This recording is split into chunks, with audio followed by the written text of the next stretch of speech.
Hello, everybody. Welcome back. Science Facts and Fallacies, episode 209. My name is Cameron English. I'm your host. He's Kevin Folta, your friendly neighborhood geneticist. Kevin, what's going on? It's been an exciting week from what I hear. Well, just a lot on the plate. You know, we've been really working on getting a lot going at work, a lot going at home. Just everything's just completely crazy, which is good, the way it should be. And that rooster in the background reminds me that there's some people who find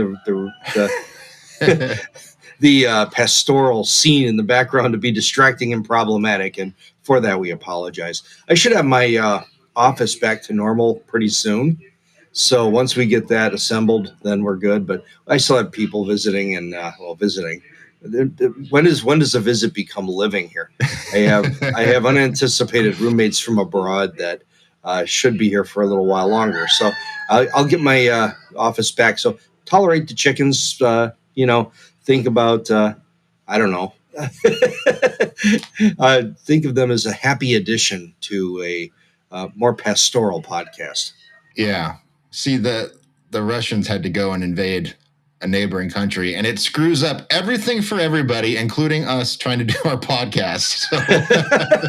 It's just one of the many reverberations, yes. Yeah, it's Putin's rooster sounds. I don't know what to tell you. That's just the way it goes. So we'll power through. Apologies if you find that distracting. There's a whole archive of 200 plus episodes. So go listen to those chicken-free episodes just for you. And let's do these two stories, Kevin. We're changing up the format a little bit. It's been a crazy week, so we're going to focus in just on two this week. So first up, keto and low-carb, high-fat diets linked to heart disease in new study. And secondly, and finally this week, economic degrowth or, quote, green growth, which climate change strategy makes the most sense. Okay, Kevin, first up, what's going on here? I've been on a low-carb diet for a while. Am I about to keel over? No, probably not. But this really goes back to, this is written by Karma Hassan and Sandy Lamott at CNN. And what this was this is another reference to something we've talked about before on the podcast, is this English BioLife trial, right? This study that's been going on for a long time. BioLife, I can't remember what this is called. Biobank. So the Biobank study. And the Biobank study is this cohort that started years ago that's being followed as they go forward, comparing things like diet and disease and ailments and many other aspects of health and wellness. And they start looking at specific aspects of this in different ways to look for associations, and there's the key word, between different variables in these groups. And so the strengths of this are is that it's a long-term study that's been following a very diverse cohort of folks within the UK. The downside is that these are still associations. So it's a link that, the weenie word is linked, right? It's the, we'd be calling this out if it was something else as well, that it's just showing that these two things happen at the same time. And maybe there's something there, maybe there's not. So what the question was they looked at the folks within this cohort who were in keto and low-carb, high-fat diets. And they started to look at the incidence of cardiac events. And what they showed was that there were, when in people where 45% of the calories were coming from fat and a little bit from carbohydrates, they were able to show that there were significant deviations in the low density lipoprotein, the LDL, or the bad cholesterol, right? And so this was one part of it. The other one was that there were differences in a compound called apolipoprotein B. And this is an excellent predictor of heart disease. So what they basically showed was that when you looked at these folks who were in the study for at least around 12 years, and you adjust all their risk factors, which always kind of a little bit of a red flag there, what they show is that people have twice as high a risk of cardiac events, mostly atherosclerosis, or I shouldn't say that, not atherosclerosis, with plaques, or not plaques, that's atherosclerosis, with blockages. And that could lead to things like heart attack, stroke, that kind of thing. So that was the major outcome of this particular study. When we talk about weasel words like link and association, I always think back to this comparison that I heard many years ago. It was that in high crime neighborhoods, people call the police a lot. So if you're following one of these study designs, you would say, well, just stop calling the police because then you won't have so much crime, right? You have the association all mixed up. So that's, I think, important to keep in mind. I just had a few, and these are typical. I've said these a billion times, but it's self-reported in terms of diet. So you don't know if people are telling the truth or not. Chances are many of them aren't because they've done studies of these studies. And what you find is that people lie about what they eat, what they drink, whether or not they go to church, whether or not they do some other, beneficial social behavior, what have you. So I don't know why these studies keep getting done, Kevin. We're giving people, NIHs, they're giving people our money, hundreds of thousands of dollars at a shot to run Excel spreadsheets, basically. And then there's a press release, and then Sandy Lamott writes up this story. I don't know how many of these stories she's written in her career, but it's got to be in the hundreds at this point. So I don't know really know what we're doing. We have good clinical trial data from studies that they actually look at low fat versus low fat versus low carb diets. They do about the same in terms of weight loss and metabolic health. They actually quoted Christopher Gardner in this article, who is a researcher at Stanford Medicine, and he's done clinical trials. The most famous one is the Diet Fits trial from 2018. So yeah, I don't think this adds to the literature, and it hasn't been published anywhere yet. It was presented at a conference, so we can't even say very much. But I'm just inherently skeptical of this entire field at this point. Yeah, I agree 100%, because for me, I think about this. The reason they're looking into this particular cohort is these folks are dieting and they're trying to manage their weight using a method that works for them. And we always talk about that on the podcast. What the best diet or the best exercise plan that works for you is the one that you're likely to stay with. And so folks who are in keto diet or low carbohydrate, it is apparently working for them to the point where they're sticking with it. No one goes on one of these things, which cannot necessarily be easy, and then sees their weight increasing, and their body fat changing for the negative, and then says, okay, well, I'm going to stick it out with this particular diet because it seems like this one does work for a lot of people. And I know that I put on weight easy when I when I eat more refined sugar, more carbohydrates. So it seems to be me that you have to be extremely careful when looking at the data from studies like this one.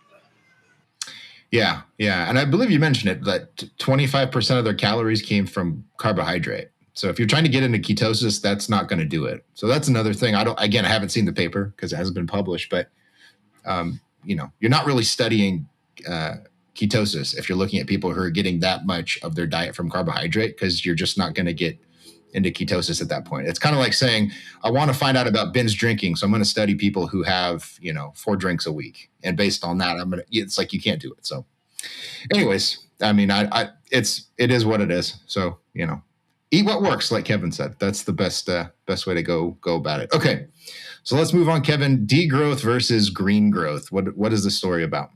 Well, this was by Edgar Hertwich of Science Norway, and really delineates the difference between how do you anticipate or how do you expect the emerging economies in the developing world to be able to grow, what makes the most sense in terms of a plan for energy. And it's based upon the idea that the current industrialized nations benefited from cheap fuel for many years. You have lots of fossil fuel you can mine from the earth and burn at your discretion to get to fuel economic prosperity. And the argument says, or the article says, this is all based on a study that his group has done that was published in a journal called One Earth. And the idea of how do you uncouple economic growth from fossil fuel, and can you? And what they show is that these two things really do go hand in hand, and that for every 1% of economic growth, you have 1% more carbon emission. And they seem to be very parallel. These are proportional relationships that occur. And so when when developing nations are really starting to pick up speed, you can't help but contribute to carbon uh, emissions. So the idea of economic degrowth, as they put it, can you look at countries actually? Do you want to take industrialized countries and expect them to go a little bit backwards in their economic growth by adopting sustainable measures, or is there a plan where you actually can have both? And that's really the basic take home. Is there a better order to starting with clean energy and then running the economic machine to grow an economy? Yeah, I have trouble with these kind of stories. Not to be such a negative Nancy this week. I'm sorry for doing this in advance, but it's always, and again, there's a parallel, Kevin, with the people who talk about the blessings of organic farming. It's always people that have a full fridge and a grocery store right down the street that want everyone on the other side of the world to use these really ancient, frankly, growing methods. And it's the sort of same thing here where it's like, I'm in this country that prospered because of fossil fuels, but now that I've done that, I'm going to teach you how to not do that because the planet or climate change or what have you. And I find that a little convenient.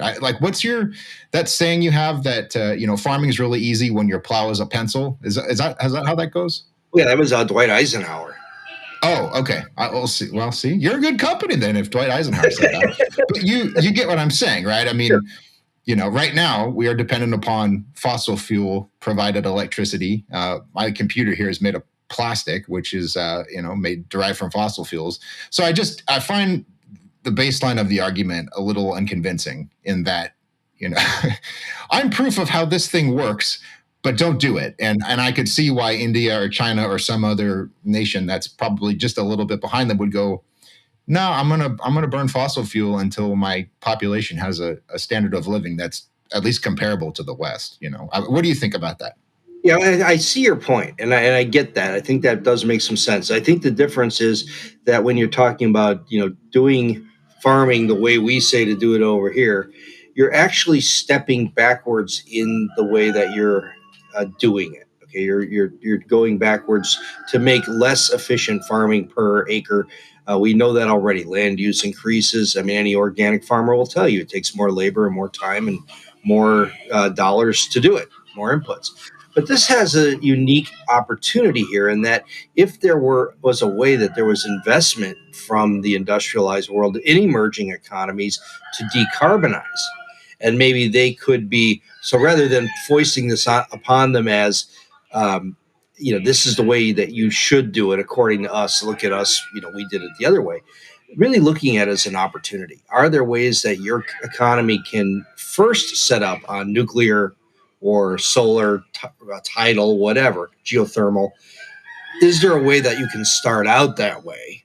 Because we didn't have the same knowledge that we have back when carbon was being mined from the earth for development of the industrialized world.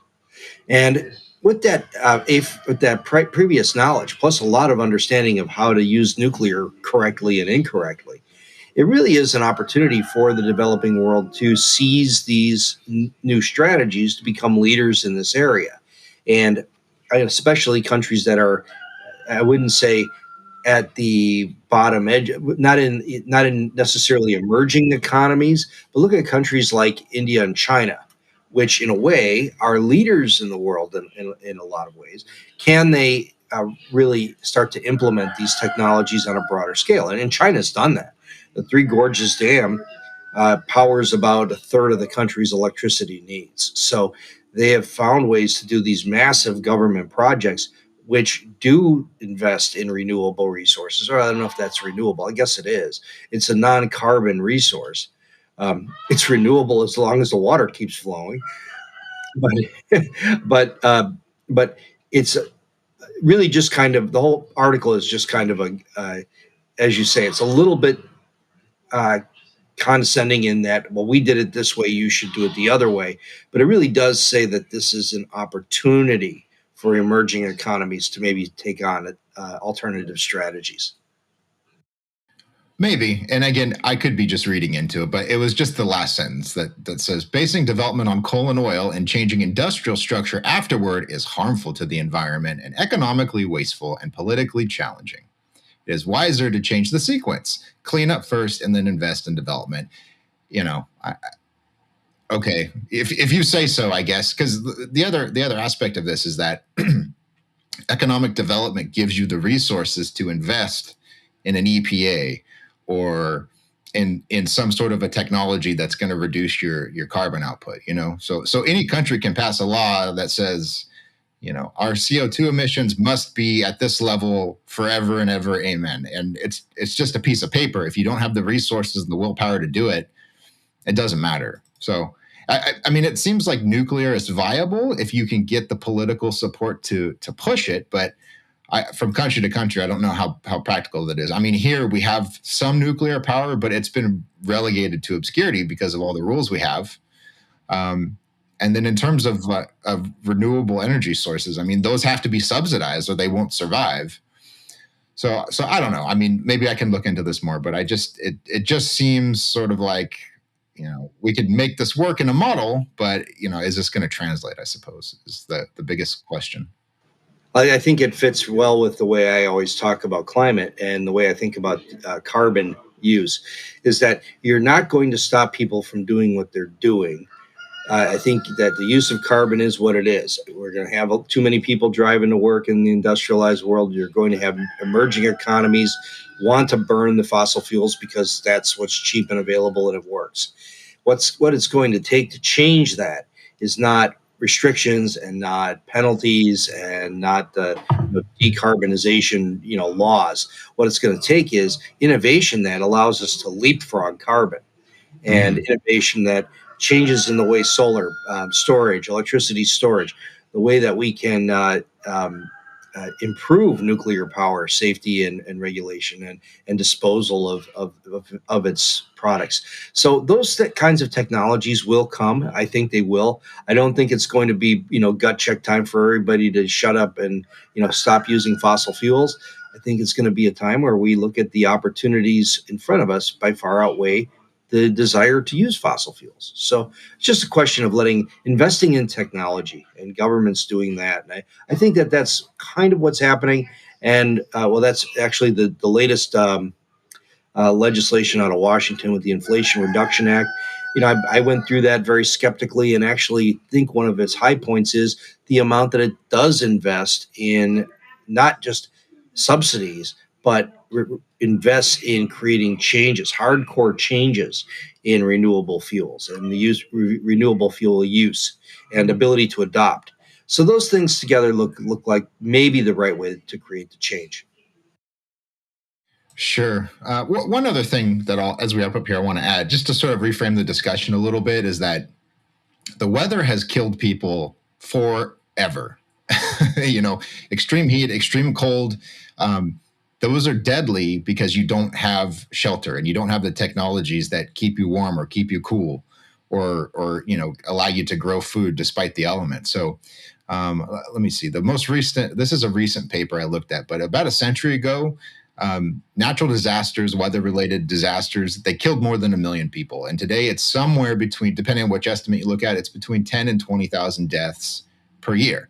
And the reason is that people have very practical tools like air conditioning or, a roof over their head. And it's interesting, if you were to in the middle of winter, just go and spend the night outside without any of the things that keep you alive, you'd probably die, So I don't know. It's sort of, when we think about this issue, we look at it as, climate change is bad. It's going to kill lots of people if we don't do these specific things. And the whole other side of the equation is left out, namely that the weather already kills a lot of people and you could prevent that with cheap energy. So anyways, we could go on all day, Kevin, but I think we've said what we need to say. Sounds good. All right, everyone. That's going to do it for us this week. We're going to keep it short and sweet. We'll be back next week. Full 3 stories, and we'll make a bunch of ridiculous dad jokes like we always do. But follow us on social media in the meantime, at Kevin Folta on Twitter, and my writing is at ACSH.org. And follow Genetic Literacy Project. They're just at Genetic Literacy. Thank you so much as always. See you next week for episode 210.